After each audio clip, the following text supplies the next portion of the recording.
Hi, and welcome to day 112 of Going from Heavy to Light.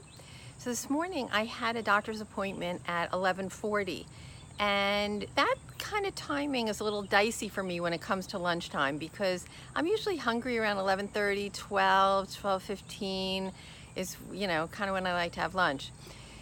So what I decided to do is what I call, and I've mentioned before, situation solutions, because like most people would think, okay, their appointment's at 11:40, whenever they get out of there and they get home, they'll eat lunch. But you know what? What I know to be true is I'm not like most people when it comes to food. And I like to make sure that I am not vulnerable and starving and irritable and all of those things. And that's just the way it is. Um, so what I did is I decided to bring my lunch with me in case the doctor was running late. So again, my appointment was 11:40. He didn't take me till like 20 after 12.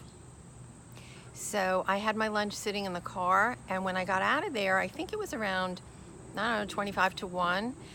And if I would have just waited and got home, I would be home, close to 1 o'clock, and I probably would have been really, really hungry and kind of irritable. So I'm really glad I brought it with me, because as soon as I got back in the car, I just sat there with the air conditioning on and ate my lunch, listening to music, and it really suited me. And one of the reasons I want to bring this up is I'm doing the video challenge of going from heavy to light. And what I had said originally is that I'm doing this to go from heavier to light with food and with weight and all that. But part of it had to do with my relationship with food. And earlier on in this video challenge, what I really wanted to do was get a lot more, a lot lighter about my emotional relationship with food. But I've come to realize and accept without any hesitation the fact that I need to do the kinds of things I did today, right? So again, I don't need to be the person who just wings it and they show up whenever they get home, they eat lunch. I don't need to be that person. I need to be who I am, and I need to accept it and love it and act accordingly. And that's what I do.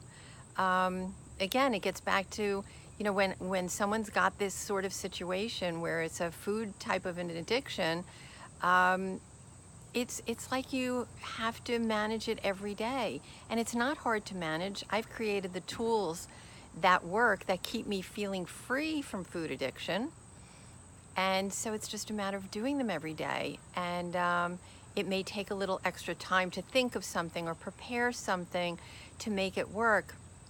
But honestly, I don't care.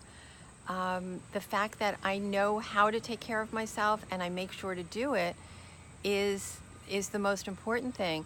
And tonight, the love of my life and I are going to a show in Manhattan. And the show, we need to be at the box office by 6:30. So we're going to go out for an early dinner. But, that also takes some planning. Like, where do we want to go?